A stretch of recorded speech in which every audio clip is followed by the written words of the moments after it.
Hello, welcome to Glasgow Rangers Nation with me, your host Owen James. Channel that brings you all your latest Rangers news, guys. The hunt for the manager is still on, and you know what? To me, reading between the lines, looking at the articles, checking out all the latest information, to me, it seems like it is a straight fight between Russell Martin and Davide Ancelotti for the Rangers manager's job. I honestly don't think that Steven Gerrard is even in the running anymore. I genuinely don't. I genuinely don't get it. I think that he has been, I don't think, like I said, that he is now in the reckoning. I think he's an outsider for the job, if I'm being wholly honest, at this point in time. According to reports in a number of media outlets across Scotland and across England, Andrew Kavanagh and the representatives from the San Francisco 49ers have firmly taken control of this hunt for the new manager, and it looks like I said between Russell Martin and Davide Ancelotti. According to reports in the Daily Record and in other areas as well, so because you can't rely on the Daily Rebel for anything. One of the owners, obviously the new owners, Andrew Kavanagh, has flown into the UK to get hold of and to try and drive this process. Greta Steinson and Kevin Thelwell have previously been running this, but of course, any move for any new manager will have to be signed off by the new owners. And Andrew Kavanagh, as one of the majority shareholders, will have obviously a huge say in what goes on. Parag Marathe, I'd imagine, is already in the UK, with obviously involved with his role with Leeds United, as obviously they seek to spend. I mean, I think I saw something around them in the region of 120 to 125 million pounds on players this summer. It'd be nice if they can move some of that Rangers way. Apparently, Kavanagh wants to meet the candidates face to face. He wants to look them in the eye and see if they really have the nerve, the power, and the ideas to spearhead his Rangers revolution. And yes, another revolution at Rangers. Could it be coming? Graham Souness-esque revolution, if we went back to the last one. I think, look, this is very much moving towards an end game. It really genuinely is. Now, previous owner Dave King has come out today and said that he sees Steven Gerrard as the obvious choice. But as I said in the opening to this video, I honestly think that Gerrard is moving back in the odds and is kind of seen as an outsider now. I think, honestly, the smart money is on either Russell Martin or Davide Ancelotti getting the job. Like I said, Dave King has come out and said that he thinks that it should be Steve Gerrard. Well, he is going to say that. He worked closely with Gerrard. He was obviously involved. He was obviously involved, wasn't he, with the whole process of winning 55, etc., etc. So... Look, I do think, that this is a situation that will hopefully be very soon announced. Now, one of the comments that was made, one of the general discussions points that were made, was that Davide Ancelotti wants to become Rangers manager, that he sees the project, that he sees this proposed revolution under the new owners as something that he wants to get himself involved in, which, is exciting. As I've said, I've spoken, very, very positively about Davide Ancelotti, about what he brings. And look, I don't really want to rehash his career or rehash the type of football that he plays or rehash what he will do as manager, because, look, I think it's fairly obvious. Now, I've read some really weird comments about the appointment of Ancelotti. Somebody calling him a bagman for his dad. Well, I think that's absolute rubbish. As the players at Real Madrid, like Vinny Jr., Luka Modric, who else? Jude Bellingham, etc., will tell you, that's not what he does. He is a coach, and one of his big specialties is working on set pieces. That's one of the big specialties that Ancelotti has. So to call him merely a bagman and someone who's there only because his dad's there, I think is just false.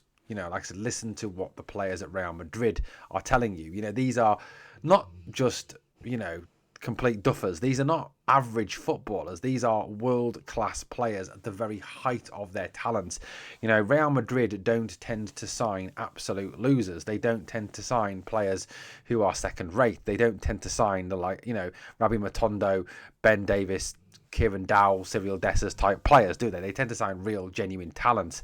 Like I said, Vinny Jr., Jude Bellingham, Luka Modric, Toni Kroos, players of that ilk that are just different class, absolute different class. And they speak very highly of Davide Ancelotti. And wherever he's been, the players have spoken very, very highly of him. And as I've said to you previously, I think nowadays, if you look at some of the candidates that have, kind of come out of nothing, had no playing career, but just come on to be coaches. Some people who've had no management experience and taken the job. Now, look, I don't think you can kind of talk about Ancelotti in the same breath as Graham Souness or Xavi Alonso. I saw him mentioned in the same breath as Xavi Alonso. When Alonso took the Leverkusen job, he had no managerial experience, but you've got to kind of put that to one side because Graham Souness played for the Liverpool teams of the 80s and 70s that won European Cups, league titles by the bucket load, and that kind of his playing career is just amazing. Graham Souness is one of my all-time favourite players. He's just an absolute superstar. I love Graham Souness to bits. But at the same time, Xabi Alonso played for Liverpool. He played for Real Madrid. This is a guy who played for some of the greatest clubs in world football. I don't think you can kind of put him on the same level as those guys at this point in time. But look, you certainly can put him in the same sort of bracket as coming up through the ranks, like a Francesco Farioli, like a Will Still, like a Jose Mourinho, being the peak of them that had very little to no playing career, yet became a success as a head coach, stroke manager. One of the talking points, though, that is coming out, and I genuinely can't believe that I'm actually going to talk about this on a Rangers podcast, is Luka Modric. Now, why am I talking about Luka Modric? One of the greatest players ever to play the game. I don't think you can kind of underestimate how good this man is. This guy is a legend of the game. He is one of the finest footballers to ever play the game of football. Luka Modric has won 4 La Liga titles with Real Madrid. He has won 2 Copa del Reys with Real Madrid. He has won 5 Spanish Super Cups. He has won 6 Champions League titles. That's right, 6 Champions League titles. He has won 5 UEFA Super Cup titles. 5 Super Cups. He's won 5 World Club Championships. He's won 1 FIFA Intercontinental Cup. He's finished 2nd and 3rd with his country in the World Cup. He was a runner-up in the Nations League with Croatia in 22-23. He has been voted Croatian Footballer of the Year on countless occasions. He has been in the UEFA Champions League Squad of the Season on countless occasions. He has won a number of FIFA Pro awards. He has been in the UEFA Team of the Year. He's won the World Cup Silver Ball title. He was the FIFA World Cup Men's Players Team on 2 occasions. He's won the World Cup Golden Ball. He's just won so many titles. This man is just dripping with titles.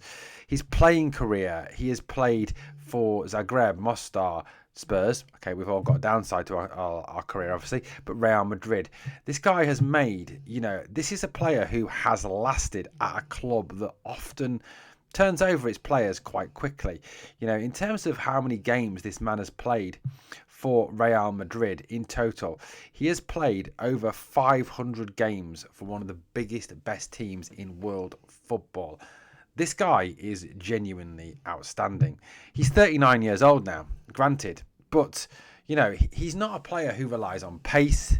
He's a player whose passing range, whose talent goes beyond relying on pace. He's a player who could probably play for another year to 2 years and not actually be bothered. And certainly, in recent times, in the last couple of seasons, yes, he perhaps hasn't played the full number of games, but he has played a number of games for Real Madrid and has been absolutely outstanding. I mean, certainly probably not on the same level that he was 10 years ago. He's 39. He's not 29 anymore, but he's still been absolutely outstanding. There is a number of Real Madrid fans that actually wanted them to keep him for a further year at least, to play for Madrid. That's how highly this guy is considered by the Madridistas. Last year for Madrid, he still played 35 games in La Liga, scoring 2 goals and having 6 assists. He played 14 Champions League games in 24-25 with racking up 3 assists.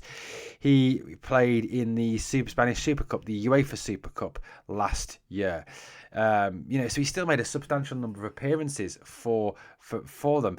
I mean, if you go back over the last 3 seasons, as he's got older, he's played 35 games, 32 games, 33 games. He's consistently turned up and played for Real Madrid, even though he's advancing in years. Now, why am I talking about Luka Modric? Well, according to reports in a number of papers, and I'm not just talking about the Daily Rebel here, I'm talking about a number of sources here now, they're talking about Davide Ancelotti has spoken to Luka Modric about bringing Luka Modric to Rangers for a season. Wow. Oh my God. I know the guy's 39. I know he's 39. I know he's getting on in years, but can you imagine Luka Modric playing in the SPL? Can you imagine Luka Modric playing for Rangers? Now, if you think about it, we can offer him European football. We can offer him a chance to start pretty much as many games as he wants to because he's that good. I mean, could you imagine him? He would absolutely run rings around some of the absolute untalented losers that play in this league. I mean, he will make Callum McGregor look like a Sunday Park footballer. This guy is world class. World class. Now, like I said, this is not a joke. This is not me. I'm not drunk because I don't drink. I haven't drunk since October last year. So I'm not drunk. I certainly didn't do illegal drugs. So, or any sort of drugs. So I'm not high. I'm not drunk before anyone says it. But this is a genuine conversation that has apparently taken place. That if Davide Ancelotti was to become the Rangers head coach, that he could well bring Luka Modric with him. Now, I know someone wrote that as a joke on one of the comments to a video ages ago on the channel. But this is genuine. This is genuine. By the way, apologies if you can hear my dog snoring in the background. He's obviously not excited about Luka Modric. He's excited about biscuits, but not Luka Modric. But yeah, Luka Modric to Rangers, that would be immense. I mean, that would be a game changer. It really genuinely would. This guy is that talented. I mean, I think this would be up there with Laudrup and Gascoigne. I mean, it really would, because this guy is just on a different level. Like I said, he's played Champions League football. He's won 6 Champions League titles for God's sake. I mean, that's how good this guy is, and he can still do a job even at 39. So look, if I'd give Davide Ancelotti the job just to get to see Luka Modric in a Rangers shirt, I'd buy a Rangers shirt with Modric on the back. I really would, because this guy is just unbelievably good. Unbelievably good. Man crush is developing, guys. Man crush is developing. I mean, can you imagine a midfield with Luka Modric and Nico Raskan in it? I mean, Raskan obviously playing that 6 role, Modric playing the 8-10 role, whatever he wants to play. I mean, it would be phenomenal. I mean, even if you had Dio, Modric and Raskan, I think that would be that midfield would run rings around Celtic's midfield. And Modric could unlock any single defence in the SPL. Any Diddy defence, any St Johnstone defence, any Livingston defence. Congratulations to them for being promoted. Falkirk, Dundee, whoever.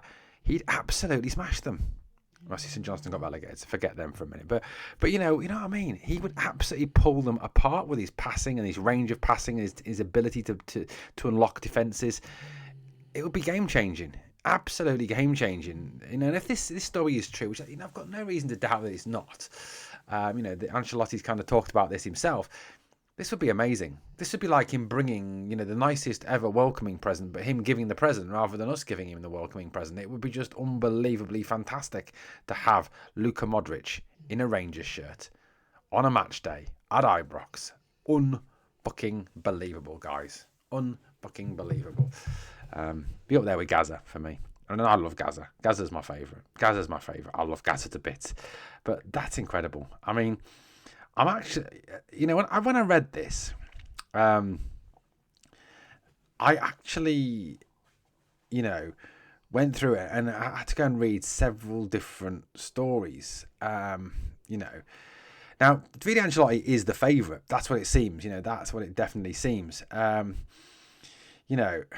And the story is coming from a very reliable source. It's coming from Guillem Balaguer, who is a well-renowned Spanish football journalist. This is a guy who pretty much knows the Spanish game inside out. It would be incredible if this was to come off. Yes, there's a doubt there. Yes, Modric, even at 39, is going to kind of, attract interest from all over Europe. There's still going to be teams in the Premier League. There's still going to be teams in his native Croatia. There's still going to be teams in Spain, probably in Italy, who are still going to look at this man and think he can do a job for a season for us and probably could offer him a lot more money than we could offer him. But maybe, just maybe, Davide Ancelotti can work his magic and bring him with him. Look, it might not happen. And we might be just sat here a week from now going, that was disappointing, wasn't it?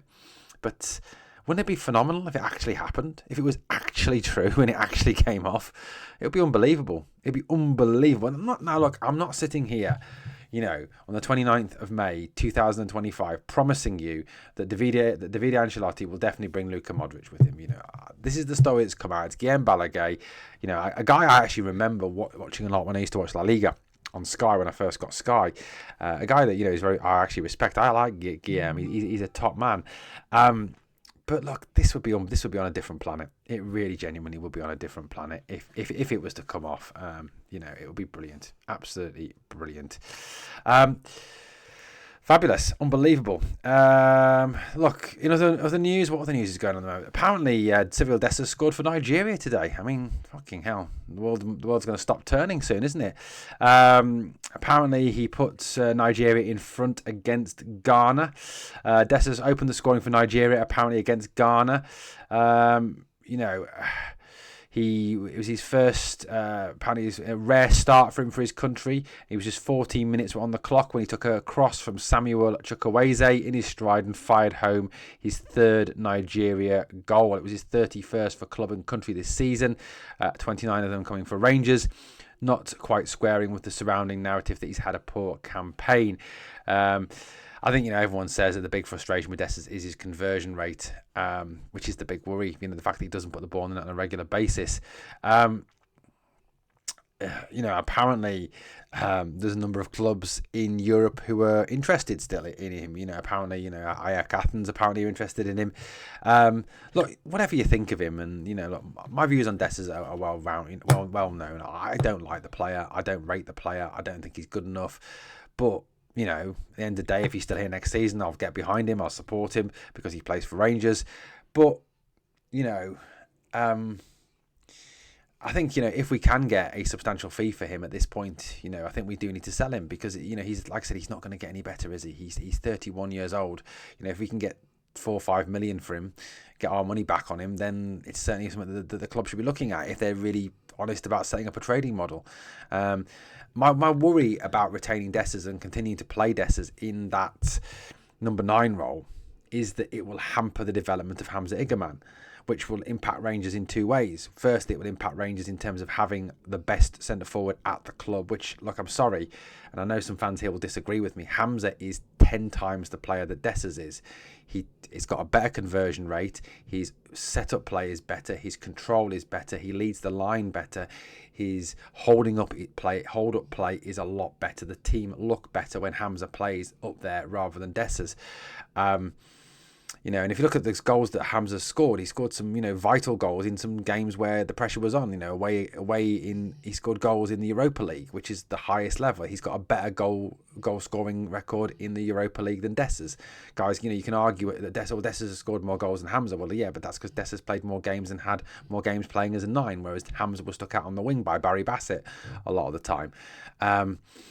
But if you look at his Europa League, he scored more goals in Europe than Dessers. His goals, the goals against Celtic that Hamza scored, again, more important goals when the pressure's on. A lot of Dessers goals come when the game is over, when the game is not on the line anymore, when there's no pressure on. So, for me, that's going to the first thing. It's going to hamper Hamza's development. And, we're going to have a situation there where we've got an exceptionally talented player, a player who has been linked with EPL clubs who rate Hamza, yet are not interested in the slightest in Cyril Dessers. And we're playing him behind Dessers, which to me just doesn't make any sense. Secondly, of course, if again we are serious about setting up this trading model, if we play Hamza, he's successful, you're going to get a hell of a lot more money for Hamza than you are for Dessers. You're looking at probably £15-20 million in the long run for Hamza, whereas Dessers, the most you're probably going to get is 5. So, you've got to do a bit of economics as there as well here, a bit of maths here, and kind of get things a bit more figured out in your heads, and take off your I don't understand football goggles that some of us wear at times. Hamza's a better player. Has to play for me. But, congratulations to Cyril Dessers today, scoring for Nigeria. Well done. Congratulations. I'm sure, Nigerians are very proud of you. Personally, couldn't give a monkeys because it's Nigeria and I don't support Nigeria. I really couldn't give a shit if he scores for Nigeria. So there we go. Guys, let me know your thoughts. Let me know what you think. Let me know how you feel about these stories. Like I said, I think it's down now to a straight fight. Martin versus Ancelotti with Gerrard on the outside. He could still come up on the outside, obviously, but I think it's going to be down to those two. It's interesting that Andrew Kavanagh is coming into the country to kind of take charge of this search. Something needs to be done sooner rather than later. We're down now to 25 days to go before the start of pre-season. We do need a manager in, head coach, whatever you want to call him, before the start of the season. Guys, let me know your thoughts in the comments on that one. Well, guys, as always, it's been a pleasure speaking to you here on the channel. Please, obviously, if you've enjoyed the content, like, comment, share, and subscribe. And remember always, we are the people.